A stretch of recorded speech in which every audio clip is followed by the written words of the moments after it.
Hello friends, welcome to study with Kashi. Friends, आज की video में हम क्लास 12 केमिस्ट्री के चैप्टर नंबर 6 हेलो एल्केन तथा हेलो एरिन के मोस्ट इंपॉर्टेंट टॉपिक को करने वाले हैं। तो चलिए फ्रेंड्स, हम अपनी वीडियो को स्टार्ट करते हैं। देखिए, आज की वीडियो में हम हेलो एरिन के रासायनिक गुण करने वाले हैं। तो इसमें हमारा फर्स्ट पॉइंट है मैग्नीशियम धातु से क्रिया।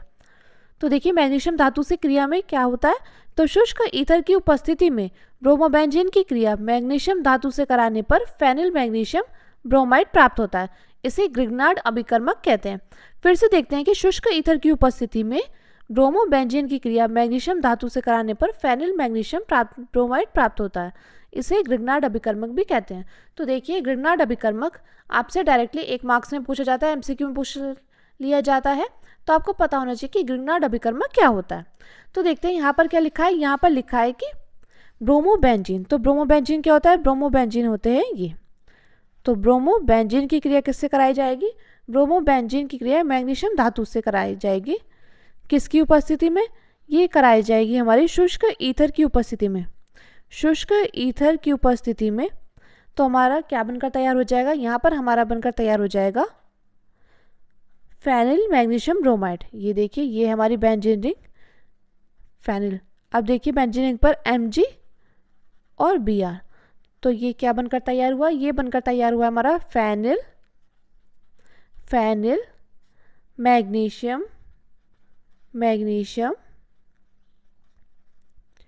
ब्रोमाइड, जिसको हम ग्रिग्नार्ड अभिकर्मक भी कहते हैं। तो देखिए, ग्रिग्नार्ड अभिकर्मक क्या होता है, phenyl magnesium bromide, benzene ring Mg और Br।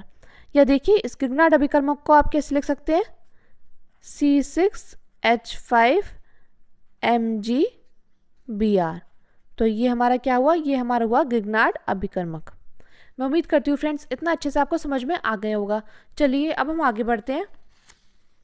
आगे देखिए, यही हमने यहाँ पर करा हुआ है कि ब्रोमोबेंजीन की क्रिया मैग्नीशियम धातु से कराई है शुष्क ईथर की उपस्थिति में। तो हमारा क्या बनकर तैयार हो गया, हमारा बनकर तैयार हो गया फेनिल मैग्नीशियम ब्रोमाइड, जिसको हम ग्रिग्नार्ड अभिकर्मक भी बोलते हैं, बेंजीन रिंग पर MgBr। आगे देखिए, अगला पॉइंट हमारा सोडियम धातु से क्रिया। तो देखिए फ्रेंड्स, मोस्ट इंपॉर्टेंट है, आप इस पर स्टार लगा लीजिएगा, बहुत बार पूछी जाती है ये। तो सोडियम धातु से क्रिया, तो सोडियम धातु से कैसे क्रिया कराई जाती है, तो देखिए, शुष्क ईथर की उपस्थिति में हेलो एरिन के दो अणु सोडियम धातु से क्रिया करके डाइफेनिल बनाते हैं। इसे फिटिग अभिक्रिया भी बोलते हैं, यानी कि फिटिग रिएक्शन। देखिए, कई बार आपको सुनने में मिलता है कि फिटिंग अभिक्रिया, लेकिन ये फिटिंग अभिक्रिया नहीं है, यह है फिटिग अभिक्रिया, फिटिग रिएक्शन कहते हैं इसको। तो देखिए, मोस्ट इंपॉर्टेंट है और डायरेक्टली आपसे 2 मार्क्स या कभी कभी 3 मार्क्स में पूछी जाती है। तो आप इस पर स्टार लगा लीजिएगा। तो शुष्क ईथर की उपस्थिति में हेलो एरिन के दो अणु, किसके दो अणु, हेलो एरिन। और हम जानते हैं हेलो एरिन क्या होता है, बेंजीन रिंग पर FCl-Bri कुछ भी, तो वो क्या होगा, हेलो एरिन। तो हेलो एरिन के दो अणु सोडियम धातु से क्रिया करके डाइफेनिल बनाते हैं। क्या बनाते हैं, डाइफेनिल बनाते हैं। इसे हम फिटिग अभिक्रिया कहते हैं। क्या कहते हैं इसको, हम फिटिग अभिक्रिया कहते हैं। तो यहाँ पर हमसे बोला गया है कि हेलो एरिन के दो अणु, हेलो एरिन, देखिए हेलो एरिन क्या है, हेलो एरिन हो गई ये, हेलो एरिन हो गई ये। तो यहाँ पर बोला गया हेलो एरिन के दो अणु किससे क्रिया करते हैं, ये करते हैं सोडियम धातु के साथ क्रिया। तो आ जाएगा 2Na। किसकी उपस्थिति में, ये करते हैं शुष्क ईथर की उपस्थिति में, शुष्क ईथर की उपस्थिति में करते हैं। तो हमारा क्या बनकर तैयार हो जाता है, हमारा बनकर तैयार हो जाता है डाइफेनिल। ये देखिए, बेंजीन, 2 बेंजीन क्या है, ये आपस में जुड़ी हुई हैं, तो डबल है, तो इसको बोलते हैं हम डाइफेनिल बनकर तैयार हो जाता है। देखिए, ये बेंजीन और ये बेंजीन मिलकर डाइफेनिल बनकर तैयार हो गया। यहाँ पर है 2Na और Cl कितने बचे हैं, 2 बचे हैं। तो यहाँ पर आ जाएगा 2NaCl, यानी कि सोडियम क्लोराइड। मैं उम्मीद करती हूँ फ्रेंड्स आपको इतना अच्छे से समझ में आ गया होगा। देखिए, यही लिखा है फिटिग रिएक्शन में कि सोडियम धातु से क्रिया शुष्क ईथर की उपस्थिति में हेलो एरिन के दो अणु सोडियम धातु से क्रिया करके डाइफेनिल बनाते हैं। इसे फिटिग अभिक्रिया यानी कि फिटिग रिएक्शन कहते हैं। यहाँ पर हमने हेलो एरिन के दो अणु लिए, सोडियम धातु के साथ शुष्क ईथर की उपस्थिति में क्रिया कराई है। तो हमारा क्या बनकर आ गया, हमारा बनकर आ गया है डाइफेनिल। इसको बोलते हैं हम डाइफेनिल।